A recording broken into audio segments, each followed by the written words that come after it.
Irmãos, nós vamos abrir nossas Bíblias no livro de Provérbios, como já falei ali para as crianças. Livro de Provérbios, capítulo 1, versículo de número 7. Nós vamos ler a parte A e a parte B. Ali com as crianças eu só mencionei a parte A. E nós vamos fazer isso juntos, em uníssono. Provérbios, capítulo 1, versículo 7. Todos a uma voz leremos a palavra do Senhor. Vamos lá?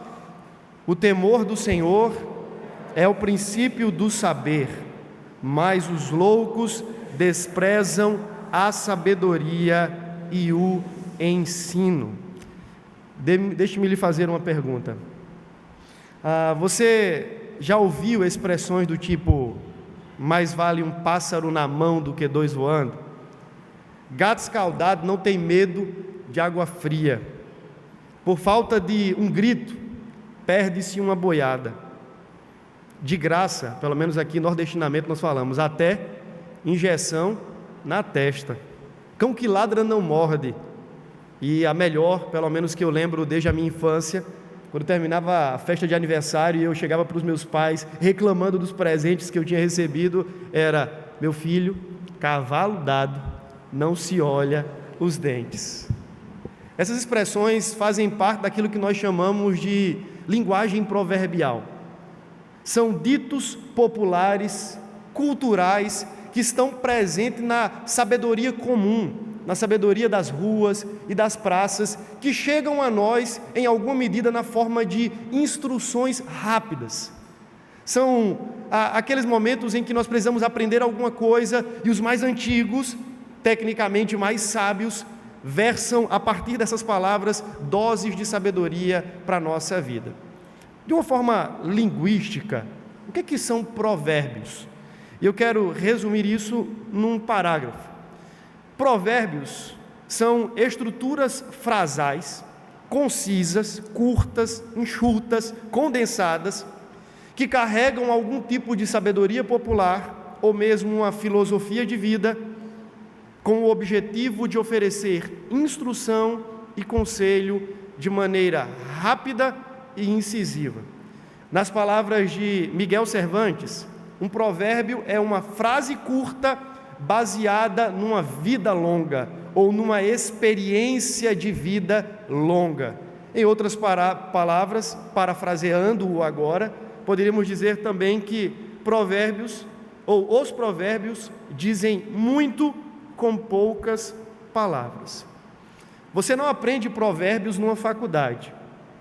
Eles não são forjados no campo da academia, da instrução formal. Pelo contrário, eles são condensados e ganham cor na lida comum e na vida do homem comum, no discurso da mesa, das rodas de fogueira, dos contos antigos.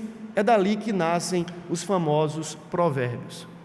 Como recurso literário, nós vemos que o próprio Deus, em sua sapiência e em sua sabedoria, resolveu comunicar-nos a sua vontade também e a sua sabedoria por meio de provérbios.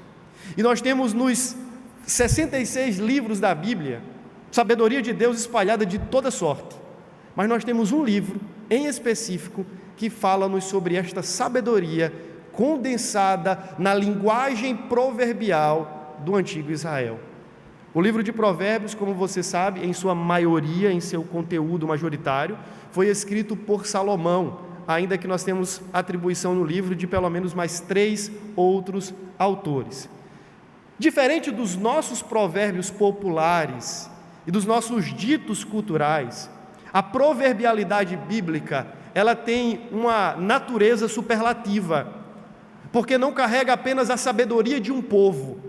Veja, quando nós lemos o livro de Provérbios, e vale salientar também que muito providentemente Deus nos deu 31 provérbios, considerando que o mês mais longo tem 31 dias, nós temos uma palavra de sabedoria de Deus para cada dia do mês. Se isso foi proposital na inspiração, se a providência nos trouxe isso de forma proposital, intencional ou não, fato é que é muito útil lermos os provérbios e aplicarmos as verdades contidas nestes ditos curtos na nossa caminhada diária. Mas, voltando à questão do livro de Provérbios, veja, nós não temos apenas aqui a sabedoria de um povo. Isso já seria talvez muito bom, porque como seres criados à imagem de Deus, em teorreferência a Ele, nós temos vestígios da sua própria sabedoria. Ora aqui, ora ali, nós estamos falando as coisas certas. Nós estamos interpretando a realidade como ela foi feita para ser. Mesmo um inculto, um indouto, um incrédulo consegue enxergar a verdade e deter em algum nível sabedoria no seu discurso e nas suas ações, porque ele foi criado à imagem de Deus.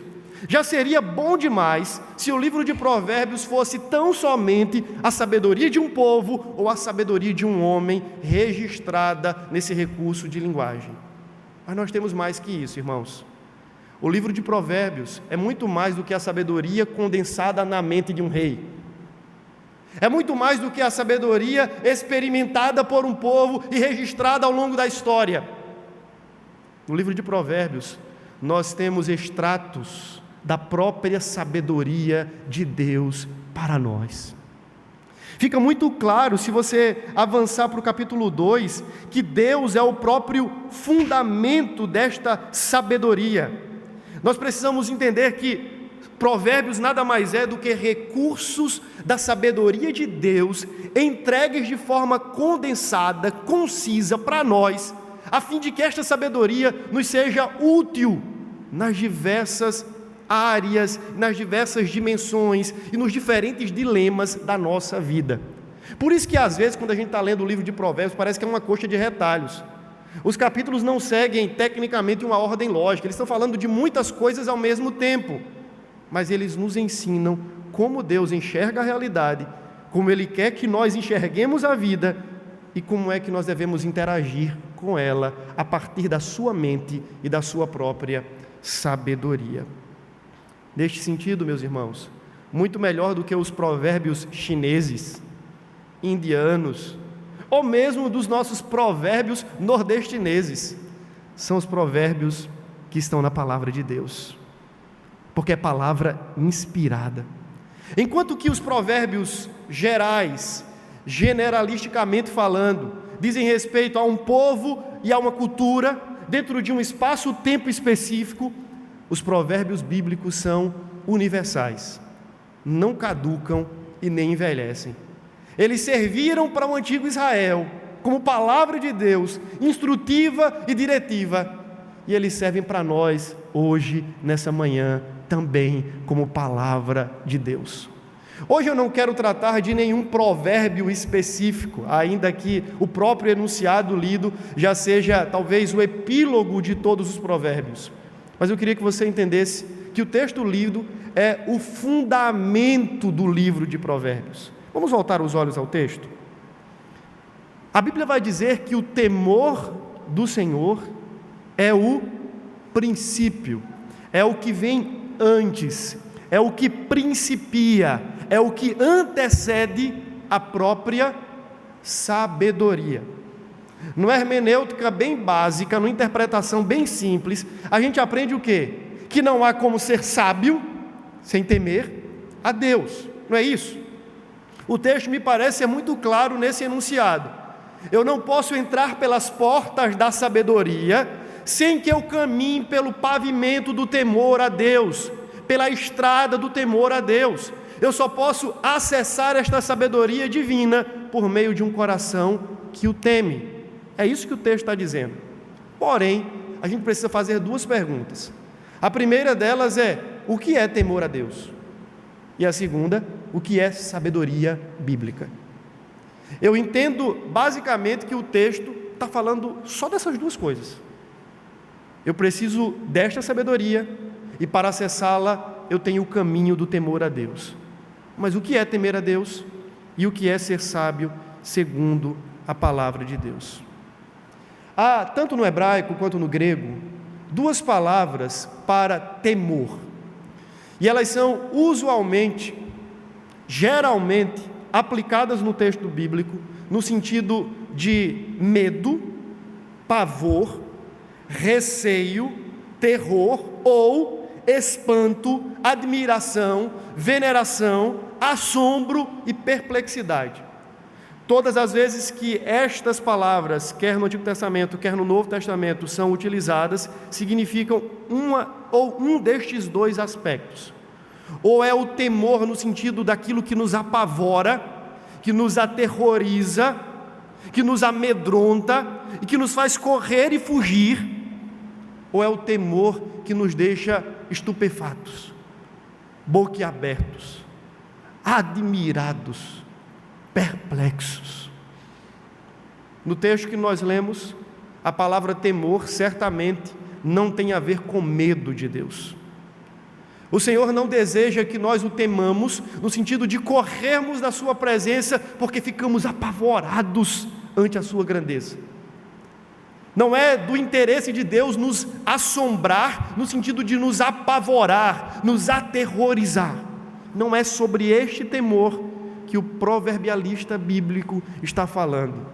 Salomão está falando sobre a outra dimensão do temor a Deus, que tem a ver com uma postura de admiração, de maravilhamento, de encantamento diante da grandeza desse Deus que se tornou conhecido a nós. Veja, se temor a Deus é reverência, honra e admiração à sua grandeza, eu preciso entender que antes do temor a Deus, ou mesmo o que nutre o próprio temor a Deus, é o conhecimento de Deus.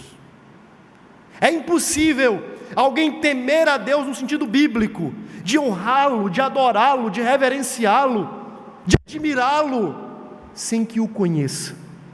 Neste sentido, muito logicamente nós poderíamos concluir o argumento dizendo o seguinte: que a falta de temor de Deus em nossos corações, no seu coração e no meu coração, muito provavelmente deriva-se da falta de um correto entendimento acerca da grandeza desse Deus. Deus tem se tornado algo minúsculo, páreo a nós. Nós olhamos para Ele como um igual, chamamos Deus de você, de legal, oi Jesus, e coisas do tipo. Deus é o Senhor, grandíssimo, poderosíssimo, soberano, majestoso, acima de tudo e acima de todos, e nós precisamos entender que na nossa relação com Ele, ainda que Ele seja o nosso Pai, Ele é o Senhor de toda a terra, e Ele precisa ser temido nesse sentido. Eu não posso me achegar diante dEle de qualquer forma ou de qualquer maneira, eu preciso honrá-lo, considerando a grandeza do seu ser. Temer a Deus é enxergá-lo como Ele é. Eu preciso, meus irmãos, ter a minha mente avisada, aquecida, inflamada pelo senso do conhecimento de Deus e da sua grandeza, para então, diante disso, prostrar-me em adoração, dizendo assim: quão grande é esse Deus! Quão temível é Ele sobre toda a terra! Isso me coloca numa condição de humilhação, dizendo assim: Senhor, eu estou maravilhado diante da grandeza do Teu ser, dos Teus feitos e do Teu poder. Quanto mais nós conhecemos a Deus, mais somos atraídos a temê-lo, um temor santo. Mas veja, aí surge uma outra pergunta dentro dessa: como podemos conhecer mais a Deus? Se o temor a Deus é prenunciado pelo conhecimento de Deus, porque uma vez que eu o conheço acertadamente, eu o temo de forma mais coerente, como nós podemos conhecer a Deus, irmãos? Podemos contemplá-lo nas obras da sua criação? Sim. Podemos enxergar o seu poder e os seus atributos invisíveis quando vemos o mar, as montanhas, a extensão dos céus. Sim. Mais do que isso, nós podemos conhecer a Deus quando nós o contemplamos na sua santa lei. Não há depositário melhor do conhecimento de Deus do que aquele que nos foi dado em sua palavra. Meus irmãos, Há um convite, portanto, para nós nesta manhã. Aquele que já fora dito pelo profeta Oséias: conheçamos e prossigamos conhecendo ao Senhor. Como? Através da sua palavra, comendo a sua palavra, alimentando a nossa alma da sua palavra, encontrando nela os melhores vestígios e rastros que apontam para Ele, que revelam quem Ele é, que exprimem a sua grandeza, de modo que quanto mais eu conheço, mais o meu coração teme, mais o meu coração treme, mais a minha alma se espanta, mais os meus olhos se encantam, dizendo: que Deus é esse? Eu não posso viver de qualquer forma diante dEle, porque Ele é incomparável. Na verdade, meus irmãos, todo o nosso entendimento e toda a nossa especulação sobre Deus, ainda aquela revelada em sua palavra, não conseguem definir a totalidade da essência de Deus. Por isso que os próprios teólogos já colocam como um dos atributos de Deus o aspecto da sua incognoscibilidade. Deus é conhecido, mas não totalmente conhecido. Ele é conhecido naquilo que Ele quis se fazer conhecido. Ele acomodou-se à revelação, e Ele se fez conhecido por meio desta revelação. Mas Deus é muito maior em sua essência do que tudo isso. Diante deste Deus, meu irmão, não há como viver em temor e tremor. É por isso que o apóstolo Paulo, escrevendo a sua carta aos Filipenses, encorajou aqueles irmãos dizendo: meus irmãos, desenvolvei a salvação ou a vocação de vocês em temor e em tremor. Isso implica em quê? Pelo menos em duas coisas, meus irmãos: adoração e obediência. Aqueles que temem a Deus, por enxergá-lo na sua grandeza, o adoram, se prostram, se curvam, o honram. Segundo, o obedecem. Agora, preste atenção em uma coisa. R.C. Sproul, ele vai dizer que o temor a Deus não é o temor de um prisioneiro que está amedrontado diante dos seus algozes e que deve obedecer às ordens porque teme a pena do seu senhor. O temor a Deus é um temor filial, é um temor de filho. Por que os filhos deveriam temer aos pais? Não somente por um princípio de honra e de autoridade, mas em amor. Nós esperamos que os nossos filhos nos obedeçam porque eles nos amam. As crianças, vocês crianças, deveriam obedecer aos pais de vocês, não somente porque eles são autoridade sobre a vida de vocês, mas porque vocês são amados e, portanto, devem amá-los de volta.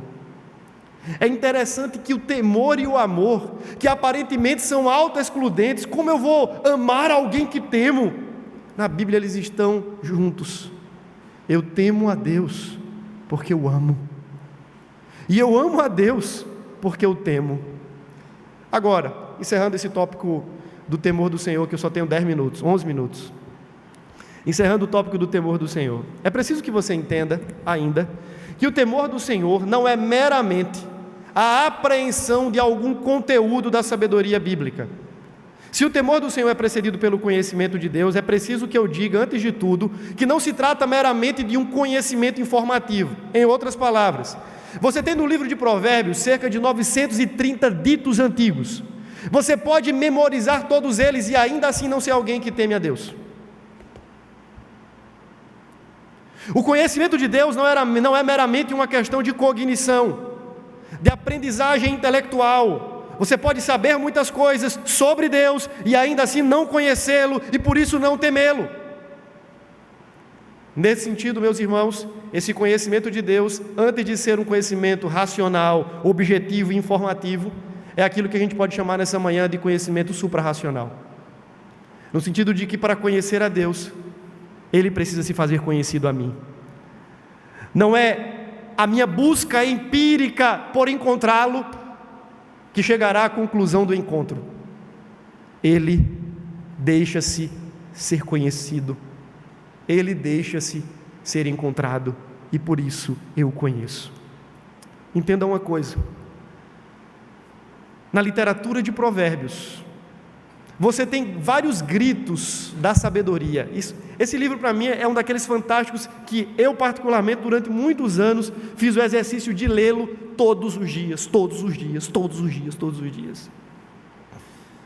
E você encontra a sabedoria às ruas, muitas vezes nas praças, nas portas das casas, gritando para que alguém possa ouvi-la. Veja, é a sabedoria quem está buscando os loucos, é a sabedoria quem está buscando os incultos, indoutos e ignorantes, é a sabedoria quem está procurando quem possa ouvi-la. O mesmo aconteceu conosco, meus irmãos. O Senhor se revelou a nós na pessoa bendita do Cristo. O Senhor se fez achado na nossa escuridão e na nossa ignorância, elucidando o nosso entendimento, a fim de que nós pudéssemos conceber quem Ele é, e então temer e viver diante dEle em temor. Se não fosse isso, a nossa busca seria um fracasso. Mas Ele nos buscou, e Ele nos revelou o seu conhecimento, que antes de pavimentar o caminho da sabedoria, pavimentou em nosso coração o próprio caminho do temor. Sendo assim, você precisa temer a Deus. Isso precisa resultar numa vida de adoração, dizendo: eu não posso fazer aquilo ou deixar de fazer isso, porque eu honro a Deus e eu amo a Deus. Eu preciso ser o melhor pai, o melhor filho, o melhor esposo, a melhor esposa, o melhor patrão, o melhor empregado, uma melhor dona de casa, porque isso honra ao Deus que eu amo e temo, e porque isso revela obediência à sua santa palavra. Temer a Deus não é meramente um sentimento, é uma postura de submissão do coração àquele a quem adoramos e obedecemos. Quando nós tememos a Deus, nós somos principiados na escola da sabedoria.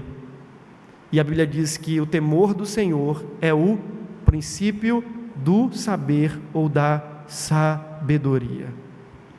Mas o que é sabedoria bíblica? E esse é o segundo e último ponto desse sermão. É preciso, antes de explicar essa questão da sabedoria, dizer que a busca pela sabedoria, incansável e incessante, é parte da ordem criacional. Isto é, Deus fez-nos como seres instintivamente desejosos pela sabedoria e pelo conhecimento. A criança, ela é curiosa, ela quer conhecer, ela quer saber as coisas, porque isso é instintivo ao ser humano. Sabe aquelas perguntas sempre difíceis que as crianças fazem? A curiosidade que é inata, pois bem, isso revela este instinto criacional. Nós fomos feitos para conhecer, porque fomos feitos à imagem de um Deus perfeitamente sábio e conhecedor de todas as coisas. Um dos atributos incomunicáveis de Deus é a sua onisciência. Ele sabe de tudo, Ele conhece tudo, Ele é sábio na mais profunda dimensão da sabedoria. E nós, como seres criados à sua imagem, fomos também criados como seres que amam o conhecimento e o saber. Porém, você sabe bem que na história algo deu muito errado. Do ponto de vista circunstancial, numa oferta de nova sabedoria, os nossos pais caíram. Eu quero que você pense no texto de Gênesis 3, entendendo dentro da lógica agora da sabedoria. Qual foi a proposta que Satanás, personificado na serpente, fez para os nossos pais, ali em específico para Eva? Vocês podem comer da árvore que dá o quê, irmãos? Conhecimento, sabedoria, do bem e do mal. E à medida que vocês fizerem isso, vocês serão iguais a Deus. Ou seja, o que é que eu preciso para ser igual a Deus? Eu preciso conhecer por mim mesmo. Eu preciso ser sábio por mim mesmo. Eu não preciso recorrer à sabedoria de outro. Eu não preciso beber na fonte do divino. Eu posso ser a fonte da minha própria sabedoria. Eu posso ser o eixo do meu próprio conhecimento para a vida. Eu não preciso de Deus dizendo como o mundo é. Eu não preciso que Deus interprete a realidade para mim. Eu não preciso que Deus diga como eu devo viver nesta realidade. Eu posso ser sábio aos meus próprios olhos. Os nossos pais, encantados por esta proposta enganosa, caíram, incorreram no erro da rebeldia lá no início. E nós continuamos fazendo isso todos os dias. Quando deixamos de ouvir o Senhor em sua palavra, ouvi-lo na sua própria sabedoria e tomamos as decisões segundo o nosso coração, segundo a nossa própria expertise, no final das contas nós continuamos acreditando na mentira de que é possível ter conhecimento da vida, experimentar a vida e interagir com a vida a parte do conhecimento de Deus. A gente continua acreditando isso porque as nossas decisões, via de regra, são tomadas, pensadas, arquitetadas, programadas ao nosso bel prazer e entendimento. E depois, quando as coisas geralmente dão erradas, a gente diz assim: Senhor, o que é que o Senhor tinha a dizer mesmo sobre isso? O que é que a tua mente pensou sobre isso? Como é que o Senhor entendeu esse negócio antes de mim? Mas no final das contas não é assim. Aquele instinto de criança, instinto juvenil, de querer fazer as coisas sem saber, achando que sabe, continua emaranhado no coração pecaminoso de cada um de nós. Eu tenho uma raiva do meu filho quando ele diz assim, aí eu tá na bateria, aí a gente vai tocar. Aí eu disse aqui, vem aqui, eu vou ensinar isso aqui para você. Aí, não, isso aqui eu já sei, pai. Aí faz tudo errado. Eu falo assim, dá vontade de pegar aquela baqueta na cabeça dele e dizer, às vezes eu faço isso também. Vale confessar um pecado aqui de púlpito. Mas veja, isso continua acontecendo no nosso coração ainda hoje, não é assim. Deus quer nos ensinar a sua própria sabedoria, o seu próprio entendimento, a coisa como Ele criou, meus irmãos. Ele, melhor do que nós, sabe como as coisas funcionam, porque Ele as criou. Ele deu significado a cada uma destas coisas. Ele, melhor do que qualquer um de nós, sabe como viver neste mundo. Mas a gente, como crianças birrentas e orgulhosas, continuamos dizendo assim, fica tranquilo, Deus, eu aprendi, eu já sei fazer. A consequência disso são as tantas atrocidades que nós cometemos nas nossas decisões tolas e insensatas, porque não ouvimos o Senhor e não o tememos. É assim que funciona e tem funcionado desde sempre. E por isso, meus irmãos, nós precisamos de uma sabedoria redimida, porque a nossa própria sabedoria não nos leva ao conhecimento do santo. A nossa própria sabedoria não nos leva a decisões que honram a Deus. Os provérbios populares e os ditos culturais não nos encaminham para acertarmos na vida. Nós precisamos da sabedoria do alto. E louvado seja Deus, que nos tem dado a sua sabedoria, à medida que nós meditamos a sua palavra e que a Ele pedimos.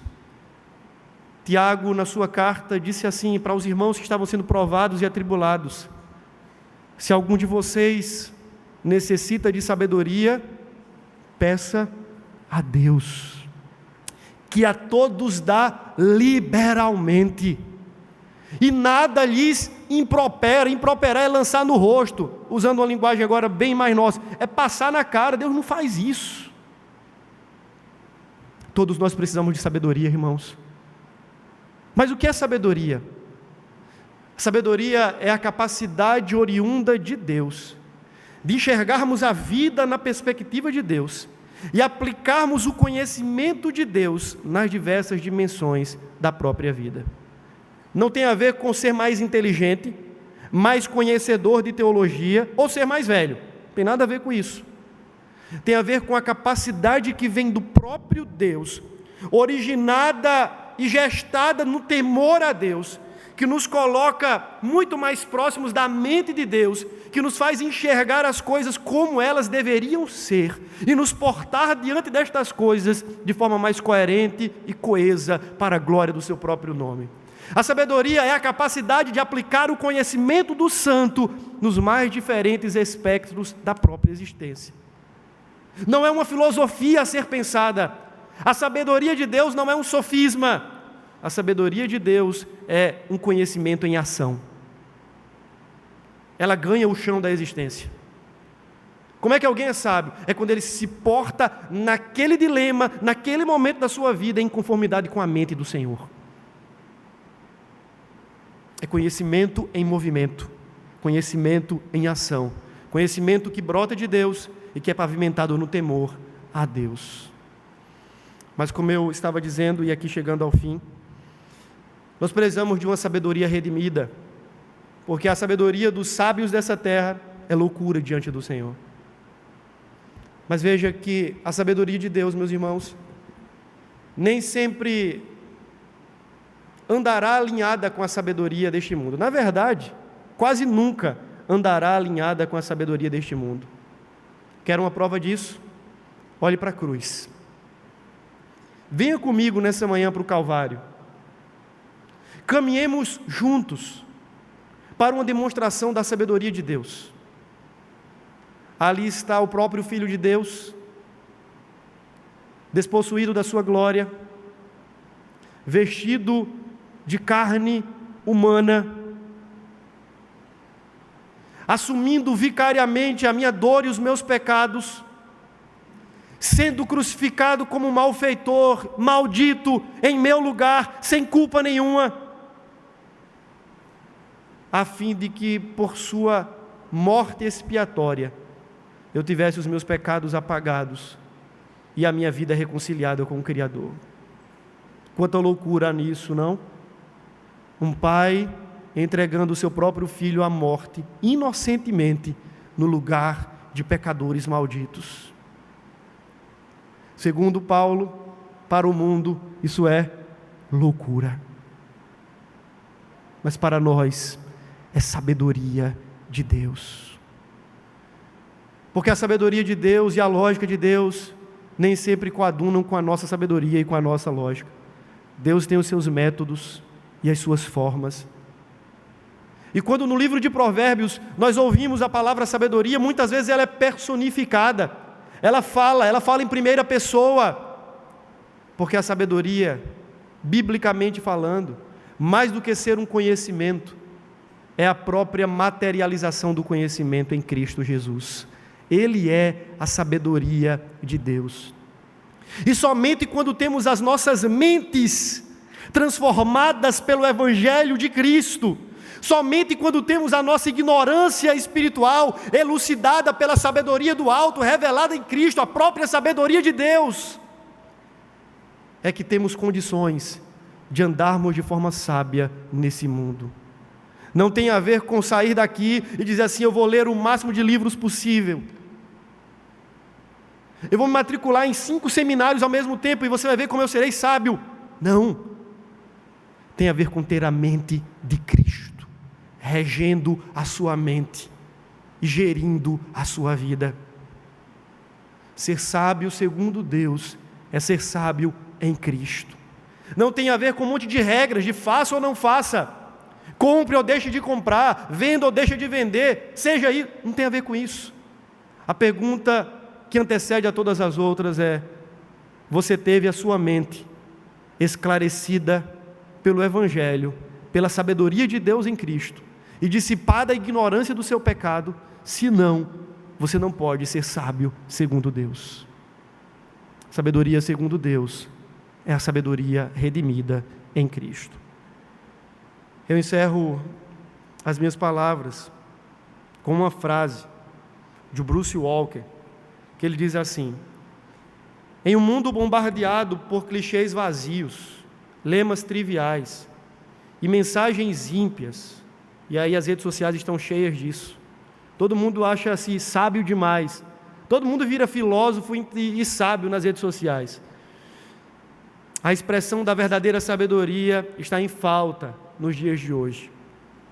A igreja se vê sozinha como receptáculo e repositório das tradições inspiradas que trazem a exigência de uma vida santa de sábios antigos, sendo o maior deles, na perspectiva humana, Salomão, e maior do que este, Jesus Cristo.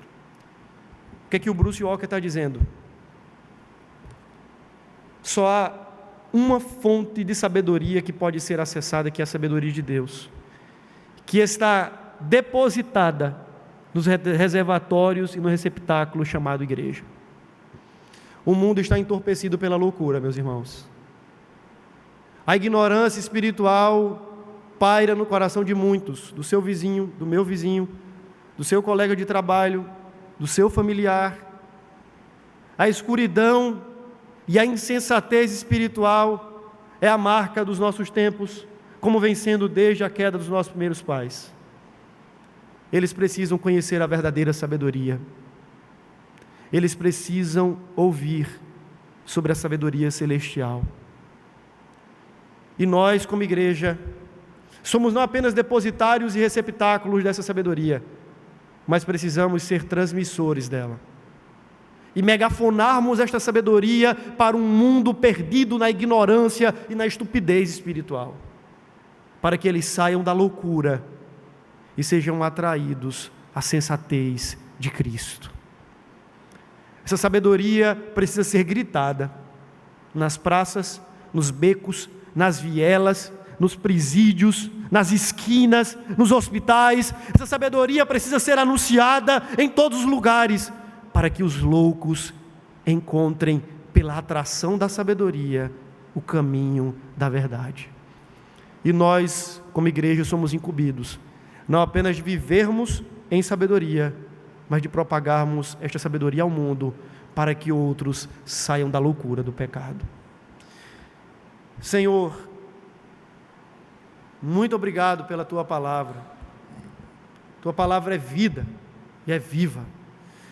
Obrigado porque o Senhor nos tem ensinado e falado por meio do Teu santo Evangelho, mostrando que toda a Escritura aponta para Cristo, porque Ele sim é o protagonista da grande história. Deus, ensina-nos a vivermos de forma sábia, no trabalho, na nossa família, nas nossas relações, nossa vida conjugal, criação dos nossos filhos. Ensina-nos a temer o Teu nome e a andarmos com sabedoria diante do Senhor, não a sabedoria deste mundo, mas a sabedoria que vem do alto.